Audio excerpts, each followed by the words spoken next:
Right, let's put it like this. If you're in a team where you look around and everyone kind of looks like you all have the same mindset, you're scrolling through your Instagram and everyone's following the same people, the campaigns that you're going to be putting together are probably going to be quite similar to what's on your phone. My name is Charlotte Stavrou. I am the founder and CEO of SevenSix Agency. What does your role look like? Ooh, my role is ever changing, but as the founder, I don't do too much of the day-to-day now. We do influencer marketing and talent management, so I don't do the day-to-day of either side, but it's very much around looking after the team, understanding what's needed for the business to run efficiently and smoothly, which in our world that's so fast-paced and fast-moving. There's lots of things that I need to put in place. It's also thinking about marketing, the future, how we PR ourselves, how we look to the outside world, as well as just keeping us running just every day.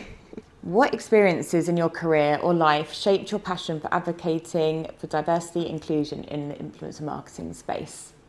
I think just my existence. So I've been in the influencer marketing space for a really long time as both an influencer and an influencer marketer. So I started a blog in 2010 and then a YouTube channel and then Instagram, when it started. So I've been very much in the influencer world as an influencer, as a consumer.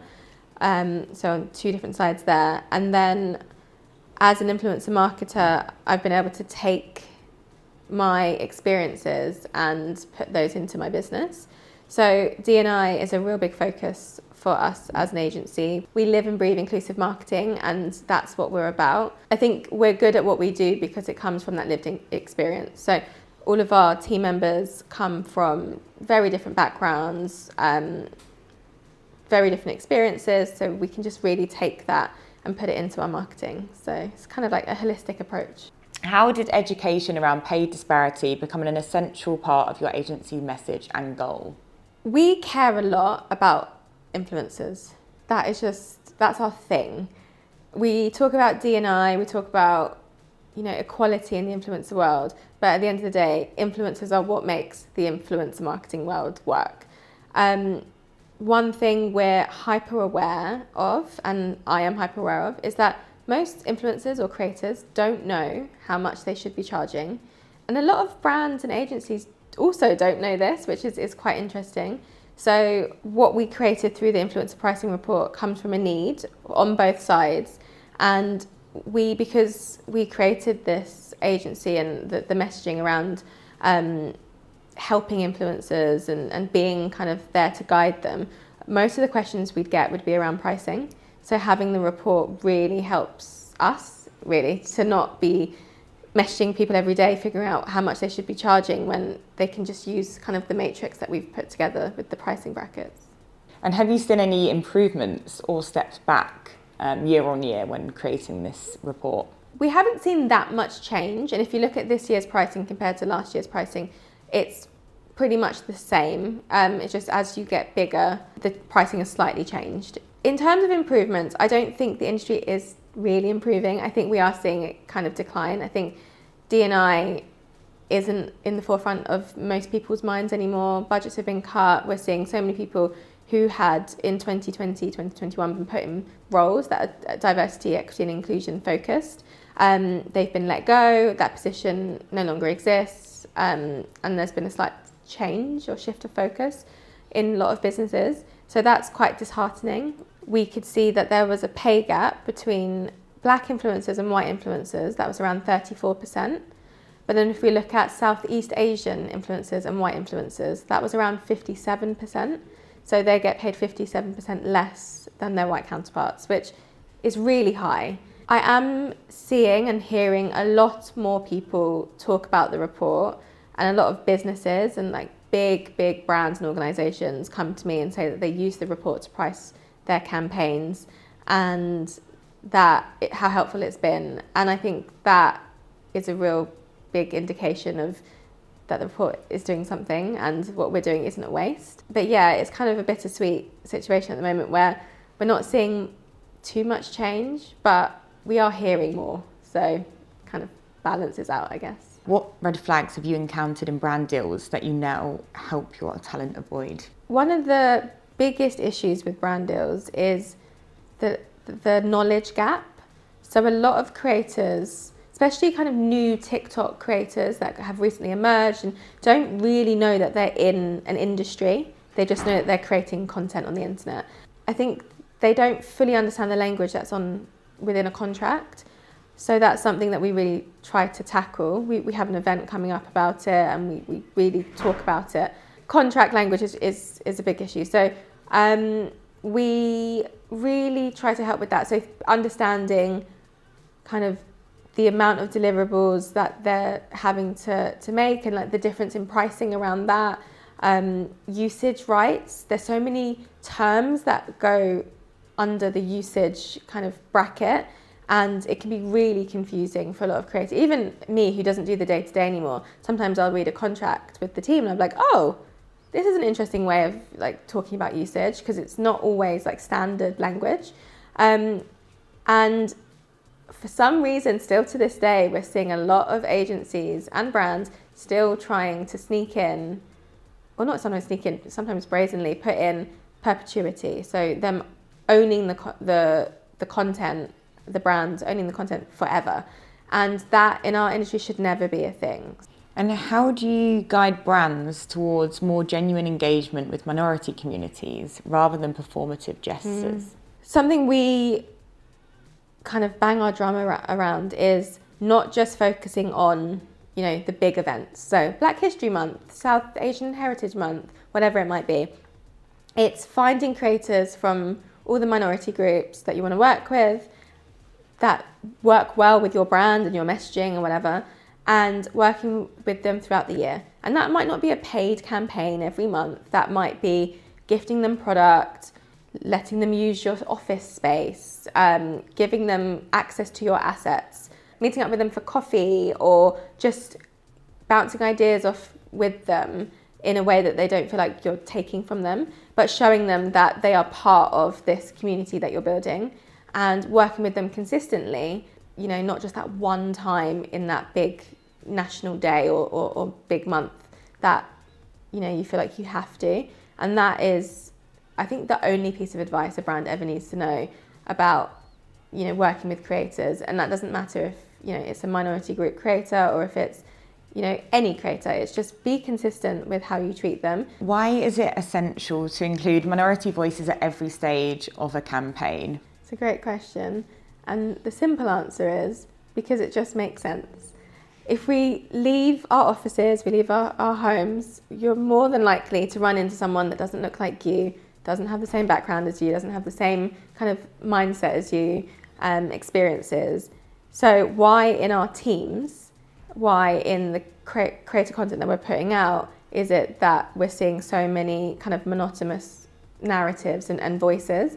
So I think it's really important that as an industry, we take that quite seriously. Statistically, having a diverse team gets better output. That there's like loads of stats that show that. Be that having female voices, people of colour, people with a disability. Like it's a must, because you're going to get the most out of a team.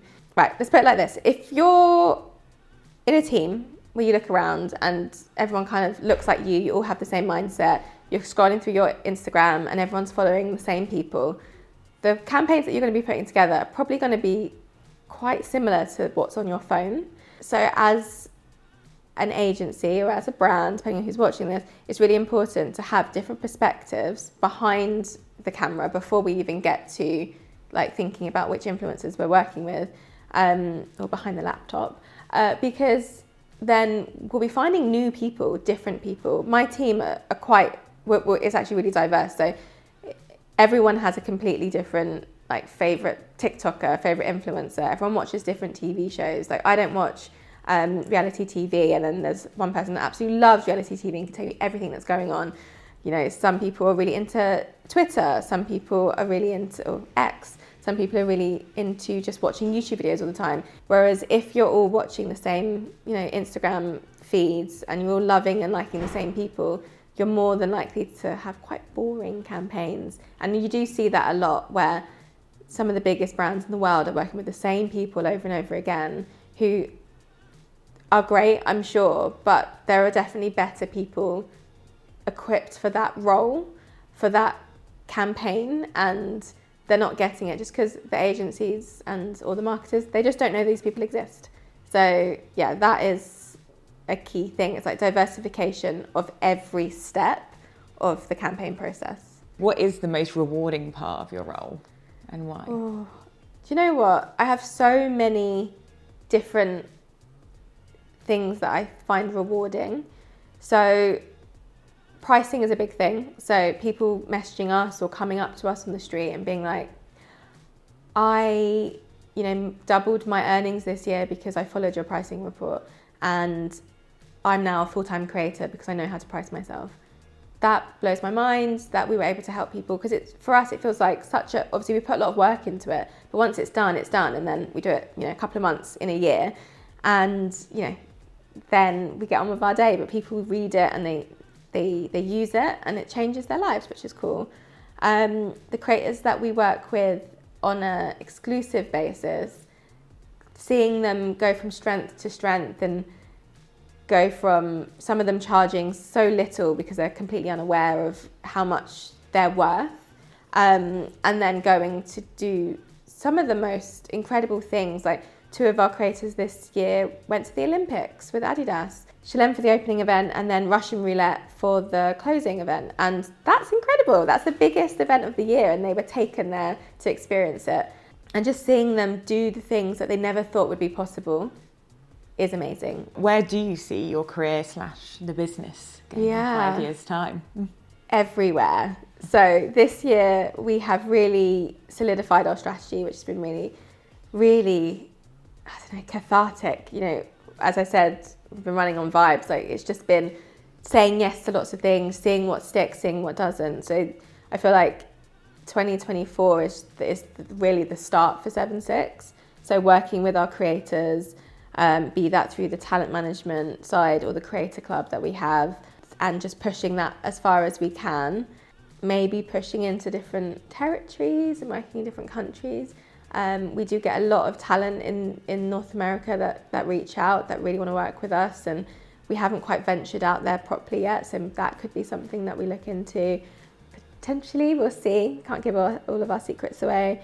But yeah, I think it's just growth is the biggest thing. So we're in a really strong position now where I feel that we're solid, and that's knowing my background of just not understanding the business for so long. It feels really exciting that I know how to grow, and I think I'm really grateful to have really great, mainly women, leading the way and showing me what can be done. So Jenny, obviously your founder, is fantastic. I go to her for lots of questions around the industry, and I have so many other owners of businesses and owners of influencer agencies that I go to and ask them, what are the possibilities? Because without being told, sometimes you don't know what's available to you. So I think in the next year or so, you'll probably see us around a lot already, but you're going to see us everywhere soon. So watch this space. And finally, why should brands be invested in influencer marketing now?